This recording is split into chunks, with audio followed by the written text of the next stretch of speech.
Okay, so you want to own a fire station. Not just the building, the actual operation, trucks, crew and all, the kind of private fire department that shows up when a house is burning, and someone's paying for the privilege of that response. You've maybe heard the wild stories. Homes burning to the ground while a private crew stood by because the owner hadn't paid an annual fee. And you think, that sounds almost cartoonishly profitable. Charge people a subscription for protection they hope they never need, collect the money every single year, and only actually spend real money on the rare occasion something catches fire. You think this has to be one of the strangest, most quietly lucrative businesses out there. That is the picture in your head right now. And I need you to hold on to it for one more minute. Because the real financial story behind owning a private fire station is far heavier than a subscription fee, and almost nobody tells you that the truck sitting in that bay is one of the most expensive pieces of standby equipment in the entire American economy.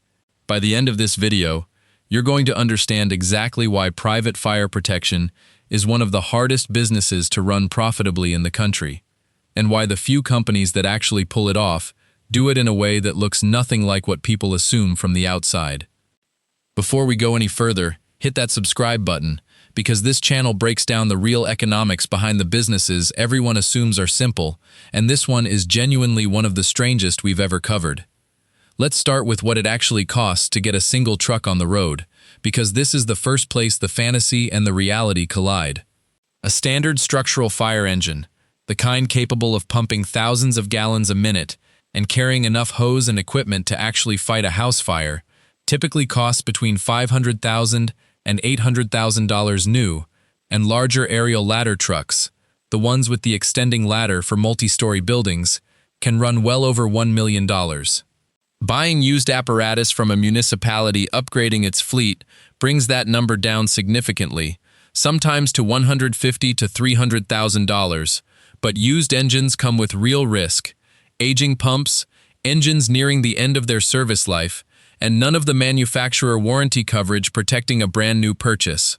On top of the truck itself, you need turnout gear for every single firefighter, helmet, coat, pants, boots, and self-contained breathing apparatus, running $8,000 to $12,000 per full set, and a functional crew needs multiple complete sets just to keep gear available across shifts. Add a station building with truck bays large enough to house the apparatus, sleeping quarters for crews working 24-hour shifts, and a dispatch and communication system tied into local emergency networks, and a single functioning station with one engine and a minimal crew can require an upfront investment of $1.5 to $3 million before you've responded to a single call. Now here's where it gets interesting, because the equipment cost is honestly the easy part to understand, a number you pay once and move past. The real financial commitment of running a fire station is a recurring, relentless set of costs that exist whether you respond to one call a year or one call a week. And this is exactly where the passive subscription fantasy starts to fall apart completely. Staffing is by far the largest and most unforgiving expense in this entire business, because unlike almost any other company on this channel, you cannot simply reduce staff during a slow period. A fire station needs certified firefighters on duty around the clock every single day of the year, because fires don't check a schedule before starting. A single fully staffed engine company running 24-hour coverage typically requires 12 to 15 firefighters rotating across shifts to maintain continuous coverage, and with average firefighter salaries plus benefits running $50,000 to $80,000 annually per person, a single station's staffing cost alone can run $600,000 to over $1 million a year, arriving every single month whether that crew fought one fire or none at all. If you've subscribed already, thank you. And if you haven't yet, this is genuinely the moment, because what comes next is the part that decides whether a private fire operation survives or becomes a financial and legal disaster. Let's talk about the subscription model itself, because this is the single most misunderstood part of this entire industry, and it's exactly where the darkest headlines about this business come from. Private and rural fire protection companies typically charge homeowners an annual subscription fee, often somewhere between $100 and $400 a year depending on the property and the region, in exchange for guaranteed emergency response. On paper, that looks like a beautifully simple insurance-style business. Collect small recurring payments from thousands of properties, and only spend real operational money responding to the rare fire. But here's the brutal math underneath it. Take a rural coverage area with 3,000 subscribing properties paying $200 a year. That's $600,000 in annual subscription revenue, sounding like healthy income until you remember that a single fully staffed station with one engine already costs $600,000 to $1 million a year in staffing alone, before fuel, maintenance, insurance, and equipment replacement. This exact math is precisely why some infamous private fire departments have made the disastrous decision to refuse response to non-subscribers, because the entire financial model only survives with extremely high subscription penetration across a coverage area, and any household that doesn't pay is treated by the spreadsheet as pure, uncompensated risk exposure, a decision that has resulted in real houses burning to the ground on national news and permanently damaged the reputation of private fire protection as an industry. This connects to something almost nobody explains to first-time investors looking at this business. Insurance and liability costs in this industry are dramatically higher than in almost any other small business, because you are sending trained personnel into burning buildings, collapsing structures, and hazardous material situations on a professional, for-profit basis, and general liability plus workers' compensation coverage for a fire station can run $100,000 to $300,000 annually, depending on call volume and coverage area, a cost that exists purely to protect against catastrophic legal exposure the moment something goes wrong on a real emergency call.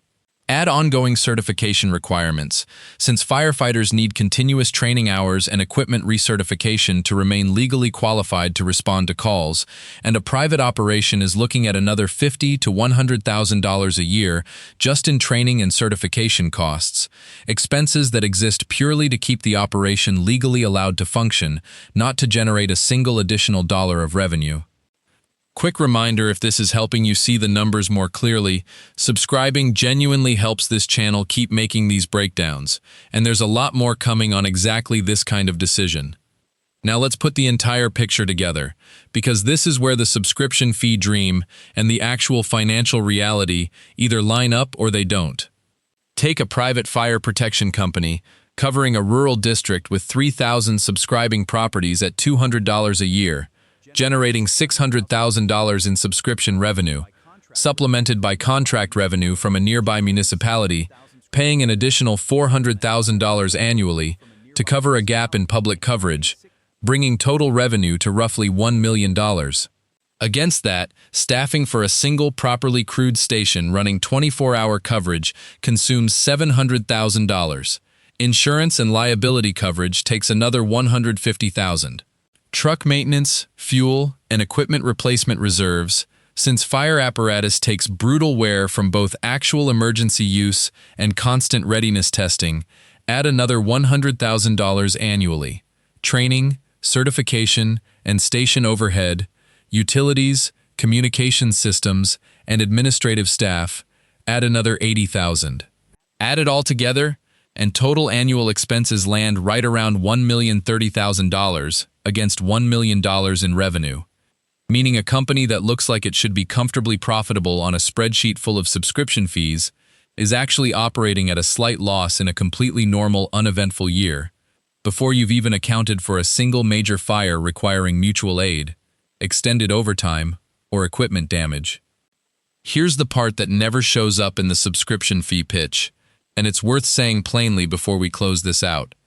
The private fire protection operations that actually survive long-term almost never rely on residential subscription fees as their core business at all. They build their real revenue around municipal and industrial contracts, providing dedicated coverage to airports, large industrial facilities, oil and gas operations, or rural counties that formally contract out their entire fire department, rather than hoping enough individual households pay a small annual fee voluntarily. They diversify into emergency medical response and ambulance services running alongside the fire operation, since medical calls vastly outnumber actual structure fires and generate more consistent, billable revenue through insurance reimbursement. And they understand, from the very first truck they purchase, that this business was never actually about collecting small fees and hoping fires stay rare. It was always about being contractually, reliably funded to maintain expensive, highly trained readiness for an emergency that might not happen this year, but absolutely has to be ready the moment it does, because in this particular business, unlike almost anything else on this channel, the cost of being unprepared isn't just a bad quarter on a spreadsheet, it's a house, and sometimes a life. If this video helped you see what's actually happening behind that fire station and its subscription fees, do yourself a favor and subscribe, because we break down the real numbers behind the businesses people assume are simple, and this is exactly the kind of thing nobody tells you before you sign that coverage contract.